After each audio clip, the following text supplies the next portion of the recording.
Hello viewers, Achinta তার free coaching চ্যানেলে তোমাদের সকলকে স্বাগত জানাই। আজকের এই ভিডিওটিতে তোমরা ক্যালকাটা ইউনিভার্সিটিতে বিএ পলিটিক্যাল সায়েন্স জেনারেল বা পাশে পড়ছো বা অনার্সে পড়ছো সেকেন্ড সেমিস্টারে, তোমাদের যে ডিএসসিসি 2 বা এমডিসি 2 বা MN2 পেপারটি রয়েছে, এই পেপারটির একটি ইম্পর্টেন্ট প্রশ্ন 2024-এর সাজেশন অনুযায়ী মুখ্যমন্ত্রীর ক্ষমতা ও পদমর্যাদা। ভারতের যে কোনো একটি অঙ্গরাজ্যের মুখ্যমন্ত্রীর ক্ষমতা ও পদমর্যাদা আলোচনা করো। দেখো, এই প্রশ্নগুলি এখানে অথবা দিয়ে অনেকগুলো প্যাটার্নে দেওয়া আছে, অর্থাৎ এখানে যে কোনোভাবেই কিন্তু প্রশ্নটা আসতে পারে। তো মূল টাইটেল হবে যে মুখ্যমন্ত্রীর ক্ষমতা ও পদমর্যাদা। অ্যান্সারটি তোমরা এইভাবে লিখবে। দেখো, প্রথমে মুখ্যমন্ত্রী বা চিফ মিনিস্টার বলে একটা হেডলাইন করে তোমরা লিখবে। ভারতের প্রধানমন্ত্রীর মতো অঙ্গরাজ্যের শাসন ব্যবস্থায় মুখ্যমন্ত্রী হলেন প্রধান স্তম্ভ স্বরূপ। ব্রিটেনের দীর্ঘদিনের পার্লামেন্টীয় শাসন ব্যবস্থার মূল বৈশিষ্ট্যগুলি রাজ্যের শাসন ব্যবস্থার ক্ষেত্রেও অনুসরণ করা হয়েছে। প্রধানমন্ত্রীর ভূমিকার সঙ্গে তুলনীয় হলেও অধিকাংশ অঙ্গরাজ্যের মুখ্যমন্ত্রীগণ প্রধানমন্ত্রীর মর্যাদা ভোগ করতে পারেন না। দলীয় সদস্য এবং সহকর্মী মন্ত্রীগণের মধ্যে ঐক্যমতের অভাবে বিভিন্ন অঙ্গরাজ্যে এই অবস্থার সৃষ্টি হয়। কেন্দ্রীয় শাসন ব্যবস্থার সঙ্গে আবার একটি পার্থক্য রয়েছে। রাষ্ট্রপতি কোনো স্বেচ্ছাধীন ক্ষমতা ভোগ করেন না, কিন্তু অঙ্গরাজ্যের রাজ্যপালের কয়েকটি বিষয়ে স্ববিবেচনা অনুযায়ী কাজ করার অধিকার শাসনতন্ত্রে স্বীকৃত হয়েছে। অঙ্গরাজ্যের মন্ত্রী পরিষদ সম্পর্কে শাসনতন্ত্রে সুস্পষ্ট উল্লেখ রয়েছে। বলা হয়েছে যে অঙ্গরাজ্যে একটি মন্ত্রী পরিষদ থাকবে। মুখ্যমন্ত্রীকে নিয়োগ করবেন রাজ্যপাল। আইনসভার সদস্য নন এমন ব্যক্তিকেও রাজ্যপাল মুখ্যমন্ত্রী হওয়ার জন্য আহ্বান করতে পারেন, তবে নিয়োগের 6 মাসের মধ্যে তাকে আইনসভার সদস্য হতে হবে, নতুবা পদত্যাগ করতে হবে। এছাড়া ইংল্যান্ডের মতো ভারতীয় শাসনতন্ত্রে এমন কোনো বিধান নেই যে মুখ্যমন্ত্রীকে দ্বিকক্ষ বিশিষ্ট আইনসভার নিম্নকক্ষের সদস্য হতেই হবে। সুতরাং মুখ্যমন্ত্রী বিধান পরিষদ বা বিধান সভা যে কোনো কক্ষের সদস্য হতে পারেন, তবে মুখ্যমন্ত্রীকে নিয়োগ করবার সম্পূর্ণ স্বাধীনতা রাজ্যপালের রয়েছে মনে করলে ভুল হবে। শাসনতন্ত্রের 164(2) ধারায় নির্দেশ অনুসারে মন্ত্রী পরিষদকে বিধানসভার নিকট যৌথভাবে দায়িত্বশীল থাকতে হয়। এই কারণে সংখ্যাগরিষ্ঠ দলের সমর্থিত নেতাকে মুখ্যমন্ত্রী হিসাবে নিয়োগ করেন। 1977 এবং 1982 সাল, 1987 থেকে 91, 1996 সালের নির্বাচনে পশ্চিমবঙ্গে বামফ্রন্টের অন্যতম শরিক ভারতের কমিউনিস্ট পার্টি মার্ক্সবাদী বিধানসভার এককভাবে সংখ্যাগরিষ্ঠতা অর্জন করলে ওই দলের নেতা জ্যোতি বসুকে রাজ্যপাল মন্ত্রিসভা গঠনের জন্য আহ্বান করেন। নির্বাচনের পর কোনো দল এককভাবে না হলেও সম্মিলিতভাবে বিধানসভার সংখ্যাগরিষ্ঠতার প্রমাণ করতে পারলে সম্মিলিত দলের মনোনীত নেতাকে রাজ্যপাল মুখ্যমন্ত্রী হিসাবে নিয়োগ করতে পারেন। দলের নেতা ও মুখ্যমন্ত্রীর সঙ্গে তার দলের ঘনিষ্ঠ সম্পর্ক। আইনসভার সংখ্যাগরিষ্ঠ দলের নেতা হিসেবে তিনি মুখ্যমন্ত্রী হন। সুতরাং দলীয় ঐক্য সংহতি রক্ষা করা, দলের জনপ্রিয়তা বৃদ্ধি করা প্রভৃতি বিষয়ে মুখ্যমন্ত্রীর দায়িত্ব রয়েছে।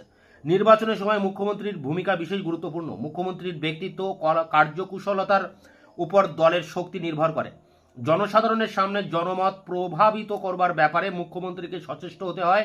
বক্তৃতা ও বিবৃতি দানের মাধ্যমে এবং বিভিন্ন প্রভাবশালী ব্যক্তির সঙ্গে বন্ধুত্বের সম্পর্ক রক্ষা করে দলীয় শক্তি বৃদ্ধির কথা মুখ্যমন্ত্রীকে চিন্তা করতে হয়। ব্রিটেনের প্রধানমন্ত্রী সম্পর্কে আইভর জেনিংস মন্তব্য করেছেন যে প্রধানমন্ত্রীকে জনপ্রিয় চিত্র তারকার সঙ্গে তুলনা করা যায়।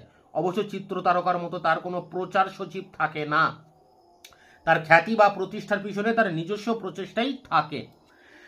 দলের জনপ্রিয়তা রক্ষণ ও জনমতের উপর প্রভাব বিস্তারের ক্ষেত্রে মুখ্যমন্ত্রীরও কিছু পরিমাণে চিত্র তারকার গুণাবলী থাকা কাম্য বলে অনেকে মনে করেন। এরপরে দেখো, আইনসভা ও মুখ্যমন্ত্রী। আইনসভার অভ্যন্তরে সরকারি দলের নেতৃত্ব করবার দায়িত্ব মুখ্যমন্ত্রীর। আইনসভার কার্য পরিচালনা নিয়ন্ত্রণ করা, বিরোধী দলের সঙ্গে আলাপ আলোচনার মাধ্যমে সুসম্পর্ক বজায় রাখা এবং দলের সংখ্যাগরিষ্ঠতা অক্ষুণ্ণ রাখা সম্পর্কে মুখ্যমন্ত্রীকে সচেষ্ট থাকতে হয়।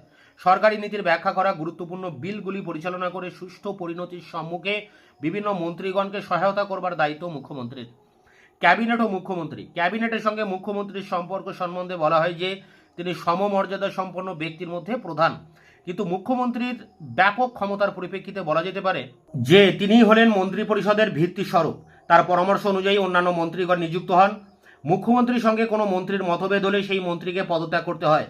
মুখ্যমন্ত্রী ক্যাবিনেট সভার সভাপতি এবং বিভিন্ন দপ্তরের মধ্যে সমন্বয় সাধনের দায়িত্ব তার। ক্যাবিনেটের ঐক্য সংহতি রক্ষায় মুখ্যমন্ত্রীকে বিশেষ ভূমিকা গ্রহণ করতে হয়। মুখ্যমন্ত্রীকে সকল বিভাগ বা দপ্তরের কার্যাদি সম্পর্কে অবহিত হতে হয়। বর্তমান বহু কর্মবাহুল্যের কারণে মুখ্যমন্ত্রীর পক্ষে সকল দপ্তর সম্পর্কে সম্পূর্ণ সংবাদাদি রাখা সম্ভব না হলেও মোটামুটিভাবে তত্ত্বাবধান তাকে করতে হয়। ক্যাবিনেট কর্তৃক গৃহীত সিদ্ধান্তগুলি বিভিন্ন দপ্তরের মাধ্যমে কার্যকর হচ্ছে কিনা তা লক্ষ্য রাখার দায়িত্ব মুখ্যমন্ত্রীর। সুতরাং মুখ্যমন্ত্রী হলেন প্রধানত সম্বন্ধকারী এবং কতকাংশে তদারকির মন্ত্রী। শেষ পয়েন্ট দেখো, অঙ্গরাজ্যের শাসন ব্যবস্থার কেন্দ্র হলো মুখ্যমন্ত্রী। এখানে বলা হচ্ছে মুখ্যমন্ত্রীর কার্যাবলীর আলোচনা থেকে স্পষ্টই উপলব্ধি করা যায় যে মুখ্যমন্ত্রী হলেন অঙ্গরাজ্যের শাসন ব্যবস্থার কেন্দ্রস্বরূপ। তাকে কেন্দ্র করেই সকল শাসন ব্যবস্থা বিবর্তিত হয়। মুখ্যমন্ত্রীর ভূমিকা পদমর্যাদা অনেকাংশে নির্ভর করে পদাধিকারীর ব্যক্তিত্ব দক্ষতার উপর। একথা মনে রাখতে হবে যে শুধুমাত্র পদাধিকারীর ব্যক্তিত্বেই মুখ্যমন্ত্রীর ক্ষমতা পরিমাপ করা হতে পারে না। অন্যান্য মন্ত্রীগণের ব্যক্তিত্ব, ক্যাবিনেটের সহযোগিতা, আইনসভার সংখ্যাগরিষ্ঠ দলের শক্তি প্রভৃতির উপর মুখ্যমন্ত্রীর ক্ষমতা অনেকখানি নির্ভর করে। ভারতবর্ষে মুখ্যমন্ত্রীর পদমর্যাদা পার্লামেন্টারি শাসন ব্যবস্থার ঐতিহ্য অনুযায়ী গড়ে ওঠেনি। ক্ষমতাসীন দলের অভ্যন্তরীণ দলাদলি ও ব্যক্তিত্বের দ্বন্দ্বে মুখ্যমন্ত্রীর নেতৃত্বের ভূমিকা কাম্যভাবে গড়ে উঠছে না। এই অবস্থার প্রতি লক্ষ্য রেখে কংগ্রেস পার্লামেন্টীয় গণতান্ত্রিক দলের সভায় প্রয়াত প্রধানমন্ত্রী ইন্দিরা গান্ধী মন্তব্য করেছিলেন যে প্রধানমন্ত্রী বা মুখ্যমন্ত্রী হলেন গণতান্ত্রিক শাসন ব্যবস্থার মূল ভিত্তি। সুতরাং নেতৃত্বের প্রতি অকুণ্ঠ আনুগত্য শাসন ব্যবস্থার সাফল্যের জন্য প্রয়োজন। কেন্দ্রীয় নেতৃত্বের প্রতি অকুণ্ঠ আনুগত্যের উপর অত্যাধিক প্রাধান্য আরোপের ফলে অনেক ক্ষেত্রে অঙ্গরাজ্যের মুখ্যমন্ত্রীগণ রাজ্যের জনগণের আস্থাভাজন হতে ব্যর্থ হয়েছেন, এমনকি হাস্যাস্পদ হয়ে পড়েছেন। প্রসঙ্গত উল্লেখ করা যায় যে সকল রাজ্যে কংগ্রেস দলের নেতৃত্বাধীন সরকার রয়েছে সেই সকল রাজ্যের মুখ্যমন্ত্রীগণ কেন্দ্রীয় সরকারের আনুকূল্যে প্রকৃত শাসক হিসেবে কাজ পরিচালনা করতে পারেন, কিন্তু রাজ্যে অকংগ্রেসি দলের মুখ্যমন্ত্রীকে সকল সময় রাজ্যপালের স্বেচ্ছাধীন ক্ষমতা প্রয়োগের সম্ভাবনার কথা মনে রেখে কাজ করতে হয়। কেন্দ্র রাজ্যের বিভিন্ন রাজনৈতিক দলের সরকার থাকলে রাষ্ট্রপতি ও প্রধানমন্ত্রীর সমর্থনে রাজ্যপাল প্রকৃত শাসকের ভূমিকা গ্রহণ করতে পারেন, কিন্তু অকংগ্রেসি রাজ্যের মুখ্যমন্ত্রীও তাদের রাজনৈতিক দূরদর্শিতা ও ব্যক্তিত্বের দ্বারা রাজ্যের শাসন ব্যবস্থায় ব্যাপকভাবে প্রভাব বিস্তার করতে পারেন।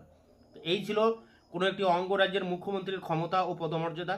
এই প্রশ্নটি খুবই ইম্পর্টেন্ট, তোমরা এটি সংগ্রহ করে এর উত্তরটি সংগ্রহ করে পরীক্ষার জন্য প্রস্তুতি নাও। তোমাদের এই পেপারটির অনেক প্রশ্নের উত্তর আমি ইতিমধ্যে আমার চ্যানেলে আপলোড করে দিয়েছি, তার লিঙ্ক দেওয়া থাকবে ভিডিও ডেসক্রিপশন বক্সে। এছাড়া তোমাদের অন্যান্য যেসব প্রশ্নের উত্তরগুলি আমি এখনও দিতে পারিনি তা খুব দ্রুত তোমাদের সামনে এনে হাজির করবো। ততক্ষণে তোমরা চ্যানেলকে সাবস্ক্রাইব করে রাখবে, বন্ধুদের কাছে শেয়ার করবে, নিজেদের মতামত জানাবে কমেন্ট সেকশনে, এবং ভিডিওটি ভালো লাগলে অবশ্যই লাইক দেবে।